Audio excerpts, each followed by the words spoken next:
오늘 예배 자리에 함께 하신 부활교회 성도 여러분 환영합니다. 오늘도 우리 또 신령과 진정을 다해 예배하는 귀한 시간 됐으면 좋겠습니다. 우리 진솔하게 고백의 기도를 드리면서 예배 시작합니다. 같이 기도합니다.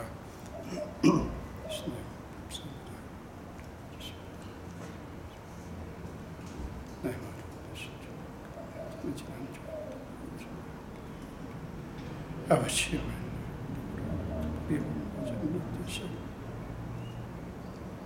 주여 피로 주시옵소서.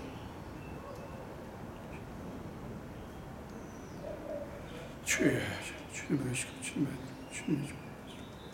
아버지 불쌍히 주시옵소서.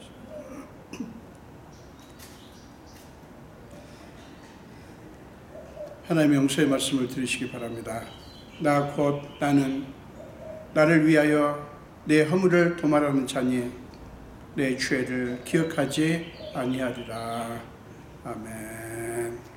사도신경으로 신앙 고백합니다. 전능하사 천지를 만드신 하나님 아버지를 내가 믿사오며 그 외아들 우리 주 예수 그리스도를 믿사오니 이는 성령으로 잉태하사 동정녀 마리아에게 나시고 본디오 빌라도에게 고난받으사 십자가에 못 박혀 죽으시고 장사한 지 사흘 만에 죽은 자 가운데서 다시 살아나시며 하늘에 오르사 전능하신 하나님 우편에 앉아 계시다가 저루어서 산자와 죽은 자를 심판하러 오시리라. 성령을 믿사오며 거룩한 공예와 성도가 서로 교통하는 것과 죄를 사하여 주시는 것과 몸이 다시 사는 것과 영원히 사는 것을 믿사옵나이다. 아멘. 우리 함께 찬양하시겠습니다. 찬송가, 새 찬송가 491장이고요. 통일 찬송가는 543장입니다. 저 높은 곳을 향하여 날마다 나아갑니다. 새 찬송가 491장이고요. 통일 찬송가 543장입니다. 함께 찬양하시겠습니다. 저 높은 곳을 향하여 날마다 나아갑니다. 내 뜻과 정성 모아서 날마다 기도합니다. 내 주여 내 그곳에 서게 하소서. 그곳은 빛과 사랑이 언제나 넘치옵니다. 괴로움과 죄가 있는 곳 나 비록 여기 살아도 빛나고 높은 저곳을 날마다 바라봅니다. 내 주여 내 발붙드서 그곳에 서게 하소서. 그곳은 빛과 사랑이 언제나 넘치옵니다. 의심의 안개 거치고 근심의 구름 없는 곳 기쁘고 참된 평화가 거기만 있사옵니다. 내 주여 내 맘 붙드사 그곳에 있게 하소서. 그곳은 빛과 사랑이 언제나 넘치옵니다.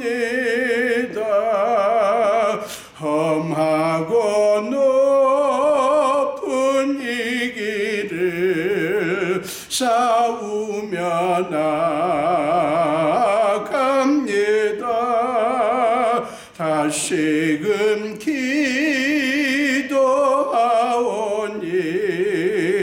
내 주여 인도하소서. 내 주여 내 맘 붙드사 그곳에 있게 하소서. 그곳은 빛과 사랑이 언제나 넘치옵니다. 내 주를 따라 올라가 저 높은 곳에 우뚝 서 영원한 복남 누리며 즐거운 노래 부르리. 내 주여 내 맘 붙드사 그곳에 있게 하소서.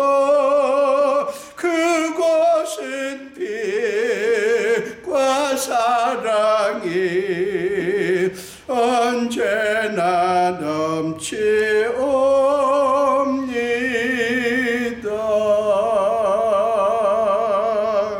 아멘.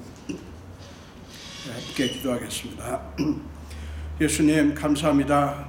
오늘도 우리를 사랑하셔서 우리에게 예배할 기회를 주셨습니다. 주님이 우리의 예배의 주인 되심을 고백합니다.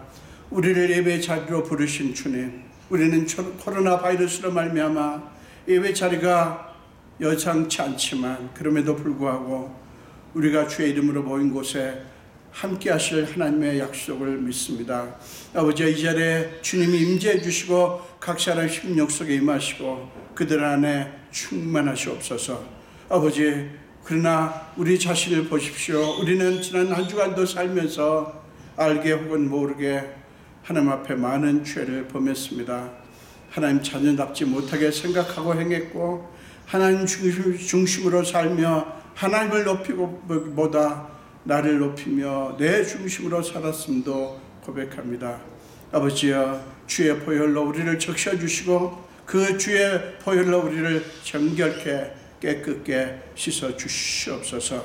우리는 여전히 사라지지 않은 코로나19 바이러스 때문에 힘든 한 주간을 보냈습니다. 그럼에도 불구하고 하나님께서 지켜주셔서 임하는 중에 있게 하시고 오늘 건강한 몸으로 하나님의 예배 자리에 있게 하셔서 감사합니다. 오 주님, 이 가운데 주님 오셔서 우리를 만져주옵소서. 우리의 피곤한 육체, 연약한 육체, 우리의 심령을 주님 만지시고 새롭게 하사 새로운 싹들이 피어나듯이 주님, 우리의 심령이 피어나는 놀라운 시간 되게 하여 주옵소서. 아버지, 우리는 지금 언제 끝날지 알 수 없는 코로나 상황 속에서 아버지 하나님만 바라봅니다. 우리는 이 코로나 상황을 지나면서 우리 인간이 얼마나 연약하고 한계를 지닌 존재인지를 여실히 깨달았습니다. 우리는 이제 확인합니다. 하나님 외에는 의지할 분도 없고 믿을 분도 없다는 사실입니다. 주님, 힘들고 어렵지만 우리의 주인 되신, 우리의 구주 되신 주님을 바라봅니다. 주님을 고백합니다. 주님께 구합니다. 우리를 불쌍히 여기시고 속히 이 코로나가 멈출 수 있도록 역사하여 주시옵소서. 아버지, 코로나 때문에 이미 많은 고통을 겪은 분들이 한둘이 아닙니다. 사랑하는 이를 먼저 하늘나라에 보낸 분들도 있고 그 고통의 순간을 지난 분들도 있고 어쩌면 우리 중에 지금 그 고통 가운데 있는 분들도 있을지 모르겠습니다. 아버지여, 불쌍히 여기사 그들을 어루만져 주시옵소서. 또한 의료 현장에서 수고하는 수많은 의료진들을 불쌍히 여기시고 그들을 안전하게 보호하시고 그들의 손길을 통해서, 그들의 헌신과 수고를 통해서 사람들이 살아나는 역사가 있게 하여 주시옵소서. 지금 백신이 개발되어서 접종이 시작되었습니다. 아버지 하나님께서 그 모든 상황 가운데 함께 하사 그 백신이 좋은 효과를 발휘하게 하시고, 또한 치료약도 각국에서 개발 중에 있다고 합니다. 하나님, 좋은 약들이 나올 수 있도록 역사하여 주시옵소서. 특별히 개발도상국들을 긍휼히 여기시고, 백신을 살 돈이 없어서 언제 백신 접종을 할 수 있을지 모른다고 합니다. 하나님, 전 세계 모든 사람들이 백신 접종을 받을 수 있도록 주님 역사하여 주시옵소서. 아버지, 우리 부활의 교회를 주님의 손에 부탁합니다. 하나님이 기뻐하시는 교회, 하나님이 함께 하시는 교회, 그래서 철저하게 하나님 중심으로 운영되는 교회가 되게 하여 주시옵소서. 아버지, 사람들이 모였지만 사람들이 아니라 성령께서 역사하시고 성령께서 주관하시는 교회가 되어서 이 교회를 통해서 하나님이 일하시기에 조금 더 부족함이 없고 막힘이 없도록 축복하여 주시옵소서.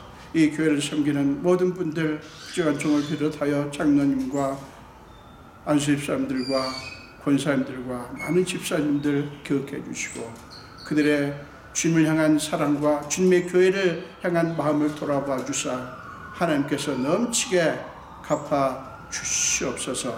아버지, 어려운 때에 이 교회가 등대 역할을 할 수 있게 하시고, 주님의 복음을 바울이 그랬듯이, 디모데가 그랬듯이 사람들에게 삶으로, 말로 전할 수 있도록 역사하여 주시옵소서.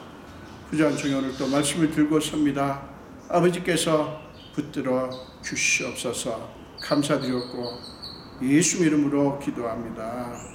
아멘.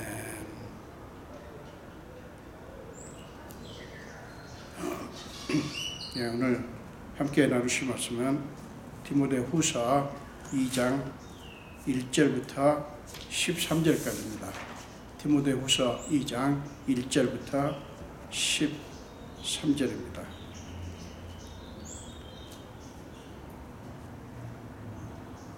우리 함께 한 목소리로 읽겠습니다. 내 아들아, 그러므로 너는 그리스도 예수 안에 있는 은혜 가운데서 강하고, 또 네가 많은 증인 앞에서 내게 들은 바를 충성된 사람들에게 부탁하라. 그들이 또 다른 사람들을 가르칠 수 있으리라. 너는 그리스도 예수의 좋은 병사로 나와 함께 고난을 받으라. 병사로 복무하는 자는 자기 생활에 얽매이는 자가 하나도 없나니, 이는 병사로 모집한 자를 기쁘게 하려 함이라. 경계하는 자가 법대로 경계하지 아니하면 승리자의 관을 얻지 못할 것이며, 수고하는 농부가 곡식을 먼저 받는 것이 마땅하니라. 내가 말하는 것을 생각해보라. 주께서 범사에 네게 총명을 주시리라. 내가 전한 복음대로 다윗의 씨로 죽은 자 가운데서 다시 살아나신 예수 그리스도를 기억하라. 복음으로 말미암아 내가 죄인과 같이 매이는 데까지 고난을 받았으나 하나님의 말씀은 매이지 아니하니라. 그러므로 내가 받은 자들을 위하여 모든 것을 참음은 그들도 그리스도 예수 안에 있는 구원을 영원한 영광과 함께 받게 하려 함이라. 미쁘다 이 말이여, 우리가 주와 함께 죽었으면 또 함께 살 것이요, 참으면 또한 함께 왕노릇 할 것이요, 우리가 주를 부인하면 주도 우리를 부인하실 것이라. 우리는 미쁨이 없을지라도 주는 항상 미쁘시니 자기를 부인하실 수 없으시리라. 아멘. 한 번 더 기도하겠습니다. 예수님, 보십시오. 부정한 종이 주의 말씀을 들고 주님 앞에, 주님이 사랑하는 자녀들 앞에 섰습니다. 주님이 아시다시피 저는 죄인입니다. 주님께서 오셔서 제 입술을 붙드시고 친히 말씀하여 주시옵소서. 감사드렸고 예수 이름으로 기도합니다. 아멘. 저는 오늘 함께 읽으신 디모데후서 이 본문 말씀 가지고 주님은 항상 미쁘시기 때문에 라는 제목으로 함께 은혜를 나누겠습니다. 저는 오늘 설교를 다음 질문으로 시작할까 합니다. 예수를 잘 믿는다고 하는 것은 무엇이며, 예수를 잘 믿는 것은 세상에 사는 동안 우리에게 아무런 문제와 고통이 없는 삶을 보장해 주는 것일까요? 사는 동안 여러분에게 어떤 일이 일어나야 나는 괜찮게 믿고 있구나, 잘 믿고 있구나 라고 생각을 하시겠습니까? 자, 질문을 다시 한번 드릴게요. 예수를 잘 믿는다는 것이 무엇이며, 예수를 잘 믿는 것은 세상에 사는 동안 우리에게 아무런 문제와 고통이 없는 삶을 보장해 주는 것일까? 그리고 여러분에게 어떤 일이 벌어져야, 일어나야 나는 괜찮게 믿고 있구나, 나는 잘 믿고 있구나 라고 생각하시겠냐고요. 신앙생활 하다가 어떤 고통스러운 문제를 만나면 우리는 얼른 어떤 생각을 합니까? 내게 이 고통이 임한 거 보면 내가 하나님께 뭔가 심각한 잘못을 범했나 보네. 이것을 뒤집으면 어떤 말이 됩니까? 내가 예수를 신실하게 잘 믿으면 하나님은 나에게 복을 주시고 고통스러운 문제가 생기지 않게 하시겠지 라는 생각 아니겠어요? 이것은 예수를 믿는 목적을 인간적으로 안락하고 편안한 삶을 얻는 것에 두기 때문에 이런 생각이 나오는 것입니다. 암암리에 우리가 예수를 믿는 목적이 물론 구원받고 죄사함받고 구원받고 하나님 나라에 가고 이것도 있지만, 암암리에 예수 믿는 목적 중에 하나를, 내가 예수를 잘 믿으면 내 삶이 안락해지고 편안해지고 좋은 일이 많이 있겠다, 여기다 자꾸 우리 마음을 두기 때문에 이런 생각을 하지 않겠어요? 여러분, 저도 똑같이 고민하고 의문을 가졌던 그런 내용입니다. 많은 분들이 의외로 그렇게 합니다. 내가 예수를 신실하게 잘 믿으면 하나님께서 나를 축복하시기 때문에 고통스러운 그런 문제가 생기지 않을 것이다. 여러분, 그런데요, 이것은 결코 예수를 믿는 참 목적일 수가 없지요. 본문은 우리가 예수를 믿고 신앙생활을 하는 데 있어서 매우 중요한 영적 가이드라인을 우리에게 제시해 주는 그런 말씀입니다. 바울의 마지막 서신인 디모데후서는 그의 인간적인 모습을 아주 솔직하게 보여줍니다. 바울이 로마에서 연금 생활을 했지 않습니까? 그러다가 1차 연금 생활에서 풀려난 적이 있어요. 잠시입니다. 그랬다가 네로 황제의 기독교 대박해가 일어났을 즈음에서 다시 투옥이 돼가지고요, 그는 다시는 풀려나지 못하고 서기 67년경에 순교하게 됩니다. 그러니까 1차 연금에서 풀려나고 2차 투옥되는 그 사이에 바울이 이 서신을 기록했기 때문에 디모데 전서에 비해서 훨씬 비장한 느낌을 줍니다. 여러분, 1장 7절과 8절을 보면, 1장 7절 8절을 보면 이런 말씀이 나옵니다. 하나님이 우리에게 주신 것은 두려워하는 마음이 아니요 오직 능력과 사랑과 절제하는 마음이니, 그러므로 너는 내가 우리 주를 증언함과 또는 주를 위하여 갇힌 자 된 나를 부끄러워하지 말고 오직 하나님의 능력을 따라 복음과 함께 고난을 받으라 라고 말씀하는 부분이 나옵니다. 본문 3절에도 너는 그리스도 예수의 좋은 병사로 나와 함께 고난을 받으라 이렇게 말씀을 했어요.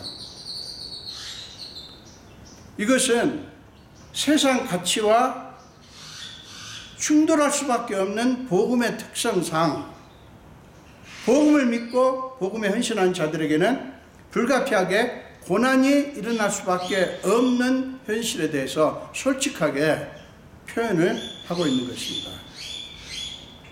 악한 이 세상의 현실 속에서 복음대로 살고자 애쓰는 그리스도인이라면 당연히 고난이 있을 수밖에 없기 때문에 고난을 회피하려고 할 것이 아니라 기꺼이 그 고난을 받으라라고 이렇게 말씀을 하시는 거예요.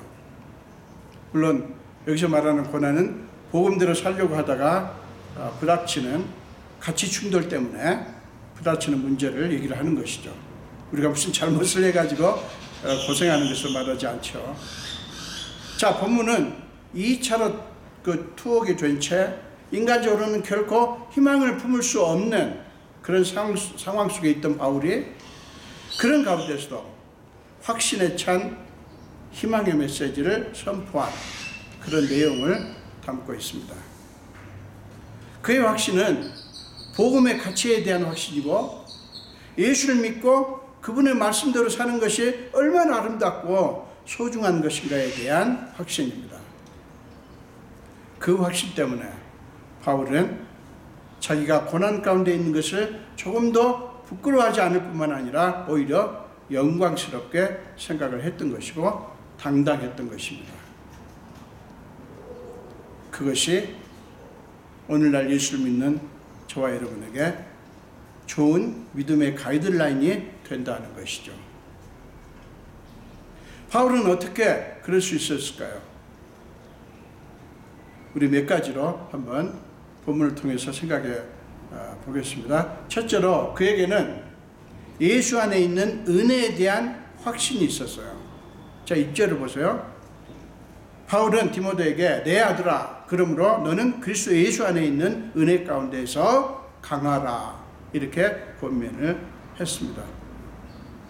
바울은 확실하게 압니다. 그리고 그리스도인에게 가장 강력한 힘은 하나님의 은혜에 대한 확신이 난 사실에 대해서 그는 자신이 있습니다. 사랑하는 여러분, 그렇습니다. 그리스도인의 최고의 양식, 최고의 힘은 예수님을 통해서 드러난 하나님의 은혜입니다. 은혜는 하나님이 우리를 향한 사랑을 이루시기 위해서 어떤 일을 하셨는가를 보여줍니다. 요한일서 4장 9절과 10절을 보겠습니다. 요한일서 4장 9절과 10절입니다. 하나님의 사랑이 우리에게 이렇게 나타난 바 되었으니 하나님이 자기의 독생자를 세상에 보내심은 그로 말미암아 우리를 살리려 하십니다. 사랑은 여기 있으니 우리가 하나님을 사랑한 것이 아니요 하나님이 우리를 사랑하사 우리 죄를 속하기 위하여 화목제물로 그 아들을 보내셨습니다. 이렇게 말씀했습니다. 그리스도인은 오직 이 은혜에 의해서만 삶의 의미를 가질 수 있고요. 그리고 강해질 수 있습니다. 그래서 바울은 디모데에게 예수 안에 있는 은혜, 즉 예수를 통해서 드러난 하나님의 은혜 가운데서 강하라고 말씀을 한 거예요. 일이 아니라, 사역이 아니라 하나님의 은혜에 몰입하라고 권면을 한 것이죠. 은혜에 대한 확신과 기쁨이 없으면 여러분, 우리가 가진 어떤 성경 지식이나 신학적인 지식들도 유사시에 무용지물이 되고 맙니다. 아무런 힘을 발휘하지 못해요. 알고 있는 게 중요하지만 알고 있는 게 다가 아니라는 것이죠. 은혜에 대한 확신과 기쁨이 있냐 없냐, 이게 굉장히 중요한 거예요. 은혜에 대한 확신과 기쁨이 있으면 삶의 뿌리를 하나님의 은혜에 내리고자 하는 소원이 일어납니다. 은혜에 대한 확신이 기쁨이 있으면 내 인생의 뿌리, 내 삶의 뿌리를 하나님의 은혜에 내리겠다는 소원이 일어나고요. 그 과정에서 발생할 수 있는 어떤 불이익이나 고난도 능히 감내하게 됩니다. 고난을 견디고 고난을 이긴다고 하는 것이 이런 거예요. 둘째로 바울은 자기를 주의 일꾼으로 부르신 하나님을 주목했습니다. 4절 보세요. 병사로 복무하는 자는 자기 생활에 얽매이는 자가 하나도 없나니 이는 병사로 모집한 자를 기쁘게 하려 함이라 라고 말씀합니다. 바울은 여기서 그리스도인을 예수의 병사로 비유하면서 그리스도인이 주목해야 될 것이 무엇인가 하는 것을 강조하고 있어요. 그것은 뭐냐면 그리스도인은 자기 중심이 아니라, 제가 지난 주일도 말씀드렸지만 자기 중심이 아니라 자기를 부르신 하나님 중심으로 살아야 한다 하는 거예요. 자기 자신이 아니라 오직 하나님께 초점을 맞추어서 생각하는 존재다 하는 말씀이에요. 이 말씀에 비춰보면 우리가 그리스도인이라고 하는 말은 예수를 믿음으로써 우리는 예수의 좋은 병사로 부름을 받았다고 하는 것을 의미합니다. 그러므로 우리의 관심은 우리 자신이 아니라 우리를 부르신 하나님께 두어야 하고, 하나님을 기쁘시게 하는 것이 우리의 최우선 순위가 되어야 합니다. 그것에 초점을 맞출 때 우리는 세상 속에 살면서, 세상 속에 살지만 세상의 자녀가 아니라 하나님의 자녀라고 하는 인식 속에 살게 되기 때문에 세상 앞에서 주눅들지 않을 수 있고요, 당당할 수 있습니다. 오늘날 그리스도인들의 문제가 그거 아닙니까? 세상 앞에 어쩌면 그렇게 쉽게 주눅이 드는지. 예수를 분명히 믿는다고 해요. 그런데 그 믿음에 대해서 확신이 없기 때문에 늘 움츠려 들고 자신이 없어 합니다. 여러분, 우리가 하나님의 은혜에 대해 초점을 맞추고 하나님 중심으로 생각하고 살고, 그래서 우리 관심이 온전히 하나님을 높이고 기쁘시게 하는데 둔다면, 거기에 초점을 맞춘다면 우리는 이 세상을 이길 수가 있죠. 세상은 그런 믿음의 사람을 두려워합니다. 여러분 기억하십시오. 우리는, 그리스도인은 세상을 두려워할 존재가 아닙니다. 그리스도인은 세상을 두려워할 존재가 아닙니다. 세상이 우리를 두려워해야 돼요. 사실은 원칙적으로 그렇습니다. 근데 현실은 그렇지 않죠. 왜 우리는 세상을 그렇게 두려워할까요? 이유를 여러 가지로 말할 수 있겠지만 사실은 우리를 세상에 보내신 분이 하나님이라는 사실을 잊어버리고 세상을 믿고 세상을 의지하고 세상을 바라보고 세상에 소망을 두기 때문에 세상이 나한테 어떻게 대하느냐에 따라서 자꾸 흔들리게 되는 거예요. 자, 세 번째로는 바울은 다윗의 자손이시여 죽은 자 가운데서 살아나신 예수 그리스도를 기억했습니다. 바울은 디모데에게 8절에서 이렇게 말하죠. 내가 전한 복음대로 다윗의 씨로 죽은 자 가운데서 다시 살아나신 예수 그리스도를 기억하라 라고 권면을 합니다. 이 말씀은 예수님의 두 가지 정체성을 얘기를 하고 있어요. 하나는 예수는 다윗의 자손이다 하는 것과 다른 하나는 예수 그리스도는 부활하신 분이다 하는 거예요. 다윗의 자손이라 하면 인간의 몸을 입고 세상에 오시기 위한 방법을 가리키는 말씀이에요. 그리고 인간의 몸을 입고 오셨다는 사실은 우리와 함께 하시기 위해서 하나님이 어떤 희생을 치르셨는가, 하나님이신데 하나님됨을 포기하시고 오셨다는 거 아닙니까? 우리와 함께 하시기 위해서. 다윗의 자손이라는 말 속에서 우리는 그것을 엿볼 수가 있어요. 우리가 다윗의 자손으로서의 예수님을 생각하는 것은 인간이 되어 이 땅에 오셔서 우리 죄를 짊어지시고 십자가에서 죽으신 어린 양이신 예수님을 생각하는 거예요. 그런데 예수님의 정체성이 그것뿐입니까? 그보다 훨씬 중요한 게 뭐죠? 그것은 우리가 믿는 예수님은 죽음 가운데서 다시 살아나신 분이라 하는 것입니다. 그렇기 때문에 우리를 고통으로 혹은 여러 가지 어려운 일로 위협하는 세상의 온갖 위협 앞에서도 우리는 예수의 좋은 병사처럼 당당하고 두려움 없이 세상 앞에 설 수가 있어요. 성경은 우리에게 고난을 피하라고 하거나 피하게 해주시겠다고 말씀하시는 것이 아니라 우리를 위해서 죽으시고 부활하신 예수님을 기억하면서 고난을 받으라고 말씀합니다. 사실 이것은 그리스도인들을 참 서운하게 하는 말씀이죠. 많은 그리스도인들이 이 부분에서 힘들어합니다. 성경은 분명하게 얘기합니다. 고난을 피해라. 절대 고난 받으려고 하지 마라. 혹은 너희가 나를 잘 믿으면 너희가 이 세상 가운데서 고난받지 않게 힘들게 살게 하지 않게 할 것이다 말씀한 적이 어디를 보세요? 없어요. 고난을 받으라고 말합니다. 자, 넷째로 바울은 하나님의 말씀은 결코 매이지 않는다고 믿었습니다.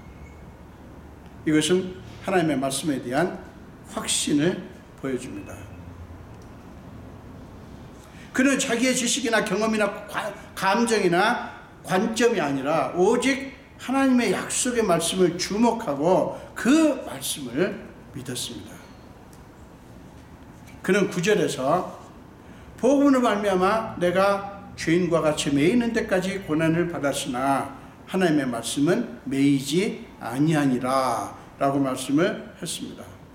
자기는 지금 묶여있는지라 꼼짝달싹할 수 없지만 하나님의 말씀은 언제나 살아 역사하신다고 믿은 거예요. 자기의 상황과 관계없이 하나님의 말씀은 살아 역사하신다고 믿은 것입니다. 사는 여러분, 우리는 인간이지라 이런저런 제약에 묶입니다. 이런저런 한계와 장애 요인들이 얼마나 우리를 올가맵니까? 그것은 부인할 수 없는 우리의 현실입니다. 받아들일 수밖에 없어요. 그러나 여러분 기억하십시오.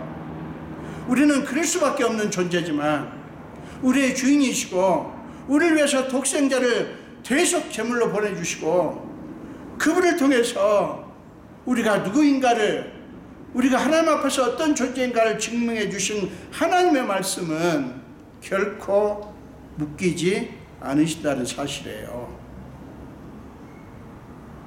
여러분, 우리가 믿고 의지할 수 있는 것은 우리 자신에게는 없습니다. 우리가 믿고 의지할 것은 우리한테는 없어요. 전혀 없습니다.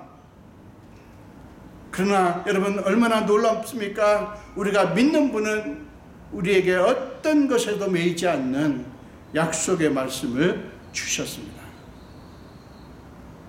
그 말씀이 우리에게 계십니다. 여러분, 그것이 우리의 특권입니다. 매이지 않는, 묶이지 않는 그 하나님의 말씀이 우리에게 계십니다. 그 사실이 우리의 특권이라고요. 그렇기 때문에 온갖 고통과 문제로 우리의 마음을 빼앗으려는 이 세상의 어떤 시도에도 우리는 고난을 무릅쓰고 싸울 수 있습니다.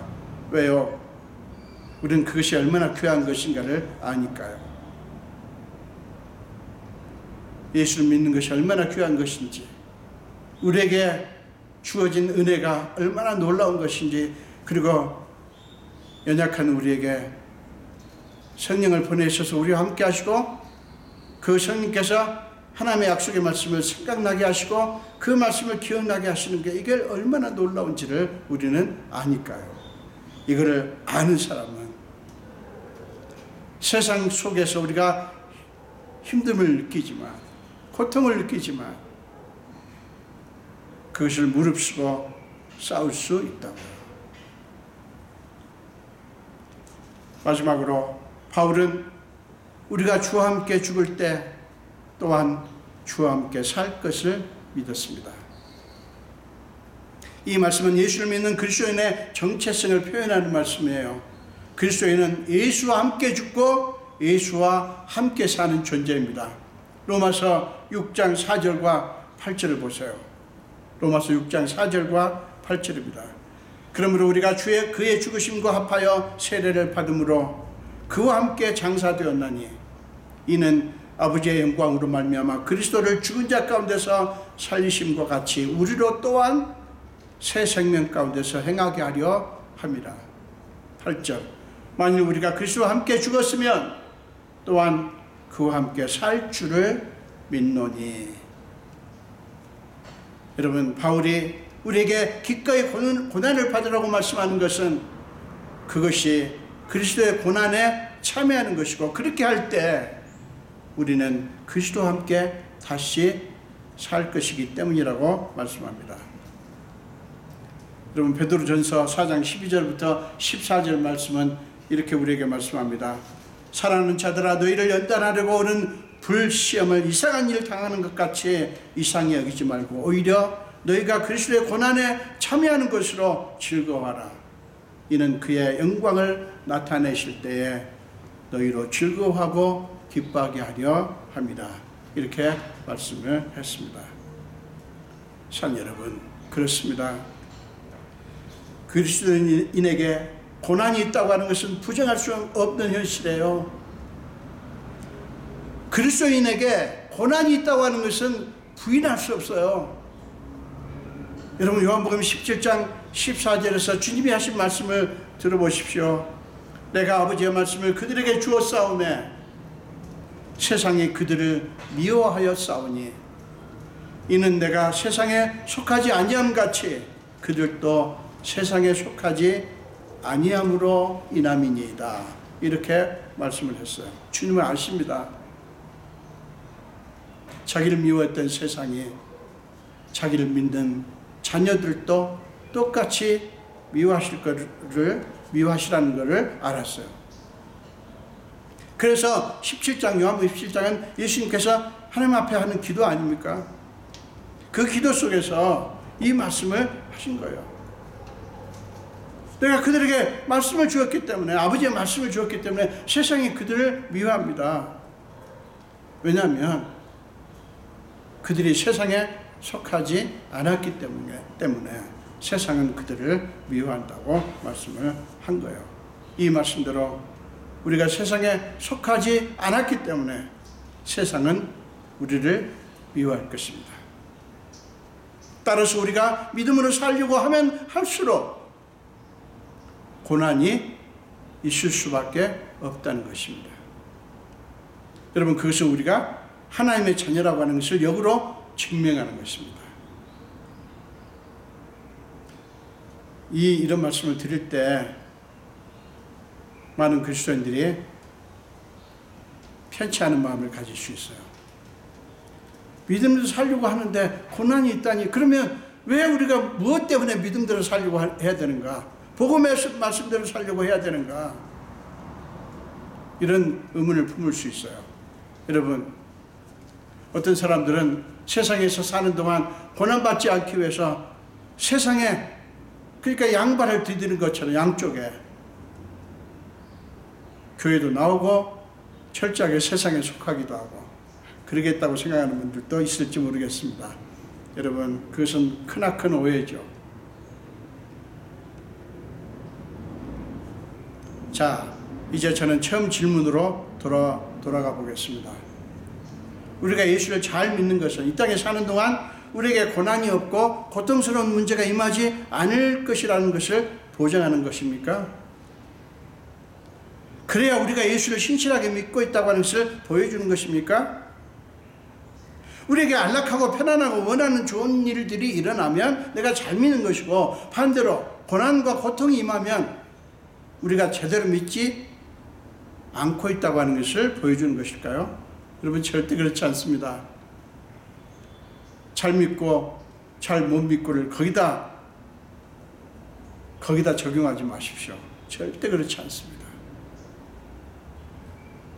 우리 디모데후서 3장 12절에 보면 무릇 경건하게 하는 자에게는 박해가 있을 것이다. 왜 그렇습니까? 이 세상이 악하기 때문에.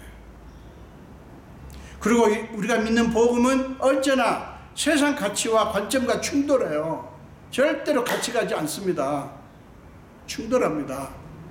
그래서 복음을 믿고 그 복음을 위해서 일하는 사람들이 어려움을 겪는 거예요. 그러나 그게 얼마나 가치 있는 것인가요? 바울은 우리가 예수의 좋은 병사라면, 즉 예수를 진실로 믿는다면 필연적으로 고난이 있다고 하는 것을 분명하게 말씀을 합니다. 우리가 왜 고난을 두려워하거나 부끄러워하지 말아야 하는가 하면 그리스도인에게는 그것이 끝이 아니기 때문이에요. 그리스도와 함께 죽는 것이지만 그게 끝이 아니라 그리스도와 함께 다시 산다고요.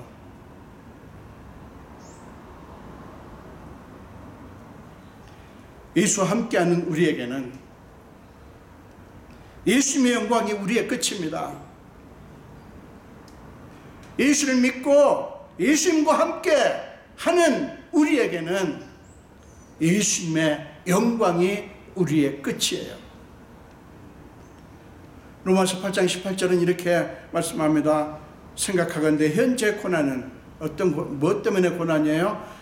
예수님을 믿고 말씀대로 살려고 하고 복음의 핵심대로 살려고 할 때 세상이 우리를 미워하기 때문에 오는 고난은 장차 우리에게 나타날 영광과 비교할 수 없도다 라고 말씀했어요.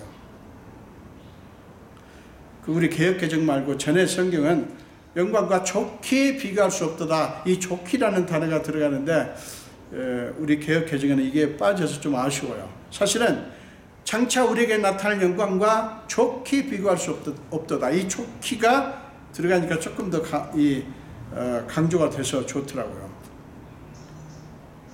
현재 우리가 예수를 믿고 하나님의 말씀대로 살려고 함으로 말미암아 세상의 관점을 거스르고 세상의 물질기를 거스러서 올라가려고 할 때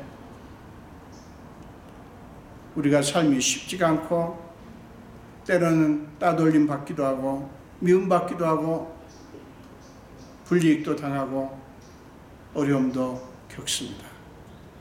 그러나 그것은 예수님의 고난과 함께하는 것이고요. 장차 주어질 그리스도의 영광을 우리는 받게 되는 것입니다. 사랑하는 여러분, 세상의 불의와 악함 속에서도 우리가 은혜를 바라보며 당당하게 살 수 있는 근거는 우리에게 은혜라고 하는 최고의 선물을 주신 하나님의 신실하심과 미쁘심입니다. 13절 한번 보세요. 오늘 본문 13절에 우리는 미쁨이 없을지라도 주는 항상 미쁘시니 자기를 부인하실 수 없으시리라. 우리는 믿음직스럽지 않을지라도 주는 늘 믿음직스러우시기 때문에 우리는 언제나 안전하고 소망이 있다는 말씀을 하시는 거예요. 하나님은 항상 믿음직스러우셔요. 미쁘시단 말이에요.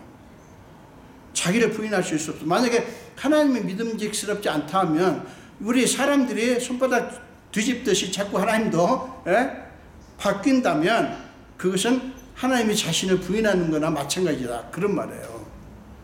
아주 쉽게 말하면 하나님은 자기 이름을 걸고 신실하시다 하는 거예요.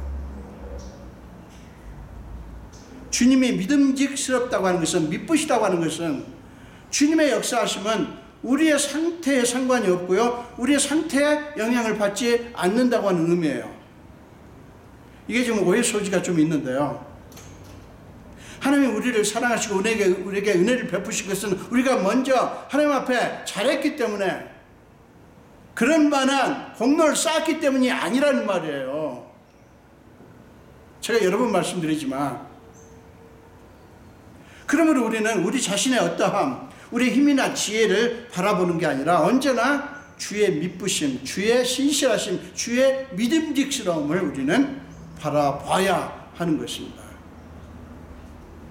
사랑하는 여러분 자신이나 어떤 사람을 믿거나 의지하지 마시기 바랍니다. 왜냐하면 사람에게는 믿을 요소가 전혀 없기 때문에 그렇습니다. 오직 우리를 위해서 대속 제물이 되신 예수님, 우리를 오라고 부르시는 그분을 의지하십시오. 마태복음 우리가 잘 아는 11장 28절에서 주님이 뭐라고 말씀합니까? 수고하고 무거운 짐진 자들아 다 내게로 오라, 내가 너희를 쉬게 하리라 라고 부르신 그분은 언제나 미쁘십니다. 우리를 그렇게 부르신 주님은 언제나 믿음직스러우십니다. 우리가 믿음직스럽지 않아요. 우리는 세상은 믿음직스럽지 않습니다. 그렇다고 해서 주님도 그러실 것이다 생각하시는 분들이 있어요. 아니에요. 그렇지 않습니다. 사람은 부모라도 자식을 버릴 수 있고요, 자식이라도 부모를 버리기도 합니다.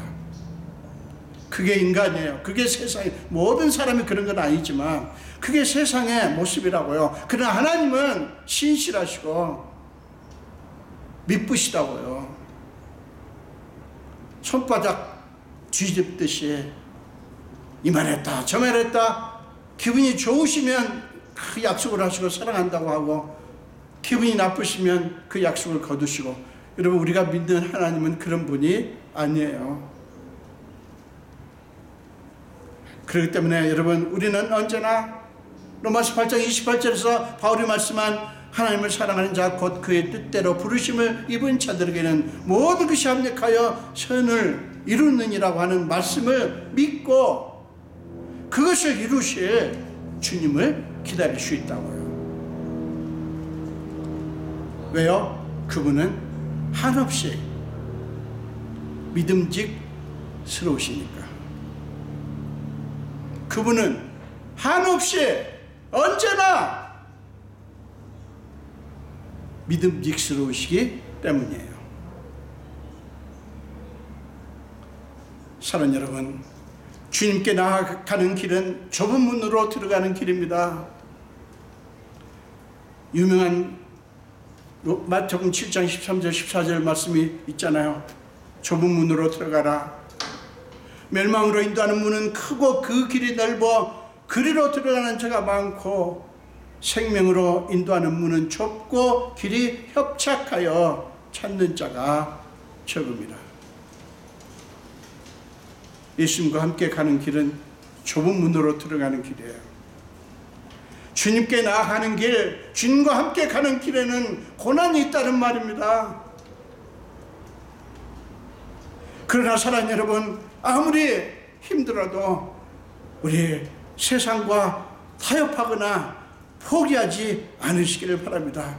우리가 그렇게 결정하면 주님이 우리와 함께 하셔서, 주님이 우리와 함께 싸워주시고 궁극적으로 이기게 하실 것이기 때문에 그래요. 여러분이 무엇을 하며 살든지, 여러분 이 세상에는 자꾸 당신의 직업이 뭐요, 당신이 하는 일이 뭐요, 이거 자꾸 묻습니다. 수입이 얼마며, 세상이 당신을 얼마나 알아줍니까? 세상에 당신의 위치가 뭡니까? 라고 자꾸 묻고 그것을 중요하게 생각하지만, 우리 그리스도인은요, 그리스도인이 정말 중요하게 생각할 것은 그게 아니라, 여러분이 하나님 나라의 가치를 믿고 그것을 따라 살고 그것을 지키기 위해서 고난 받기까지 싸우는 것이 참으로 중요한 것입니다. 히브리서 4장 14절 끝부분에 이런 말씀이 나와요. 우리가 믿는 도리를 굳게 잡을지어다. 우리가 믿는 도리를 굳게 잡을지어다. 복음의 가르침을 굳게 잡으라, 그 말이에요. 우리가 믿음의 도리를 굳게 잡고 하나님의 자녀로서의 선명성을 드러낼 때, 우리에게는 고난이 있을 수 있지만 그것이 참으로 믿는 것이고 참으로 가치 있는 것입니다. 믿는 것인지 아닌 것인지 도무지 알 수 없는, 교회 나와서 예배할 때, 그리고 대표 기도를 할 때, 그럴 때 보면 참으로 잘 믿는 것 같은데 세상에서 사람들과 사는 모습 보면 전혀 믿지 않는 모습. 이렇게 살면 편하게 잘 살 수 있을 것 같죠? 안 그렇습니다. 전혀 정반대입니다. 우리가 선명한 모습, 선명한 그리스도인의 모습을 보이지 않기 때문에 이도 저도 아닌 거예요. 그래서 더 힘들게 되는 것입니다. 사랑하는 여러분, 예수를 믿는 목표를 인간적인 안락함이나 평안함을 얻는데 두지 마시기 바랍니다. 그것은 부차적으로 주님이 주시는 것입니다. 그것이 우리가 믿는 목표가 되면 안 돼요. 그러면 마귀의 밥이 됩니다. 그 대신에 사는 여러분, 하나님의 은혜를 목표로 삼으십시오. 그리고 주님의 미쁘심을, 주님의 믿음직스러우심을 붙드시기 바랍니다. 그러다 보면 고난이 닥칠지 모르지만 그 고난의 길에는 우리 주님이 함께 하시고요, 주님은 그것을 통해서 우리를 거룩하고 성숙하게 만들어 주십니다. 그 길을 지난 후에 우리는 그리스도 예수 안에 있는 구원을 영원한 영광과 함께 받게 될 것입니다. 우리가 주님과 함께 간 길을 다 간 후에 바울이 고백했듯이, 의의 멸관 얘기를 했듯이 예수 안에 있는 구원을 우리가 받게 될 것인데 영원한 영광과 함께 받게 된다는 것입니다. 사랑하는 여러분, 우리 모두 이 영광의 길을 걸으시기를 간절히 축원드립니다. 기도하겠습니다. 예수님 감사합니다. 오늘 또 주님께 예배드리며 함께 말씀을 나누었습니다. 오늘 말씀을 통해서 보여주신 주님의 미쁘심을, 주님의 믿음직스러움을 다시 생각합니다. 우리는 압니다. 우리 자신도 그렇고 우리 주변에 있는 사람들도 그렇고 우리가 몸담고 살고 있는 이 세상에 절대로 믿음직스럽지 않다고 하는 것을 압니다. 우리는 오직 하나님만이, 오직 주님만이 신실하시고 미쁘시다고 하는 사실을 다시 확인합니다. 우리가 이 세상에 사는 동안 힘들지만 미쁘신 하나님, 흔들지 않는 하나님, 그 하나님을 붙들고 끝까지 승리하고 나중에 주님이 주시는 구원을 영광과 함께 받는 축복된 모든 자녀들이 되게 해 주시옵소서. 감사드렸고 예수 이름으로 기도합니다. 아멘.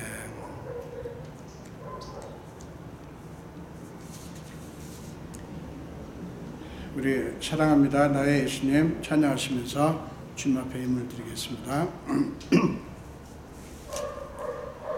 사랑합니다 나의 예수님, 사랑합니다 아주 많이요. 사랑합니다 나의 예수님, 사랑합니다 그것뿐이에요. 사랑한다 아들아, 내가 너를 잘 아노라. 사랑한다 내 딸아, 내게 축복 더하노라. 아멘.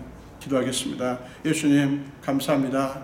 주님의 사랑하는 자녀들이 이 시간도 주님 앞에 귀한 예물을 드립니다. 이 예물을 드린 우리 형제 자매들의 형편과 사정을 낱낱이 아시는 주님, 주님이 사랑하는 자녀들 아닙니까? 코로나로 힘들게 고생하는 당신의 자녀들에게 하늘을 여셔서 하나님의 방식으로, 하나님의 수준으로 마음껏 축복하여 주시옵소서. 이 어려움 중에도 소득의 10분의 1은 주님의 것이라고 믿고 구별하여 11조를 드린 분들, 말라기 3장 10절에서 하나님이 친히 하신 약속대로 저들의 삶의 창고가 넘치게 하여 주시옵소서. 감사드리고 축복하며 예수 이름으로 기도합니다. 아멘. 새로운 교회 소식은 없습니다. 계속해서 우리가 지금 언제까지일지는 모르겠지만 대면 예배를 드리긴 하지만 1부와 2부로 나눠서 드리고요. 그 다음에 그럼에도 불구하고 예배 못 오시는 분들을 위해서 또 동영상으로 예배를 드립니다. 여러분, 1부 예배는 기존에는 8시 반이었다가 지금은 당분간 9시 반에 드리도록 그렇게 하겠습니다. 이제 우리 마지막 찬송 하겠습니다. 494장이고요. 통일 찬송가는 188장입니다. 494장 통일 찬송가는 188장 만세반석 열리니 내가 들어갑니다. 우리 함께 찬양하겠습니다. 만세반석 열리니 내가 들어갑니다. 창의 허리 상하여 물과 피를 흘린 것 내게 효염되어서 정결하게 하소서. 내가 공을 세우나 은혜 갚지 못하네.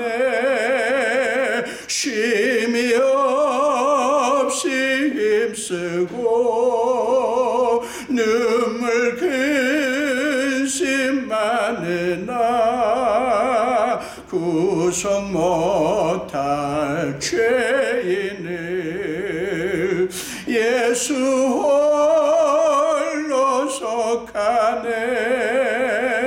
빈손 들고 앞에 가 십자가를 붙드네. 의가 없는 자라도 도와주심 바라고 생명샘에 나가니 나를 씻어 주소서. 살아생전 숨쉬고 죽어 세상 떠나서 거룩하신 주 앞에 끝날 심판 당할 때 만세반석 열리니 내가 들어갑니다.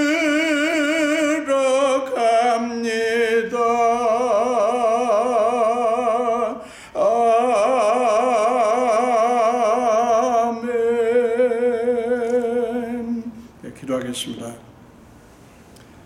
지금은 우리 주 예수 그리스도의 크신 은혜와 하나님 아버지의 지극하신 사랑하심과 우리 삶 속에 기꺼이 들어오셔서 우리의 무거운 짐과 연약함을 다 짊어지시고 날마다 우리 위해서 탄식함으로 간구하시는 성령님의 감화, 감동, 역사하심이 오늘 예배를 드리며 특별히 말씀을 듣고 이제 우리 자신도 아니고 다른 누구도 아니고 이 세상도 아니라 한없이 미쁘신 믿음직스러우신 하나님께 소망을 걸고 하나님께 몰입하기로 작정하는 우리 성도들 머리 위에와 우리 온 교회 위에 지금부터 영원토록 함께 하시기를 간절히 축원하옵나이다.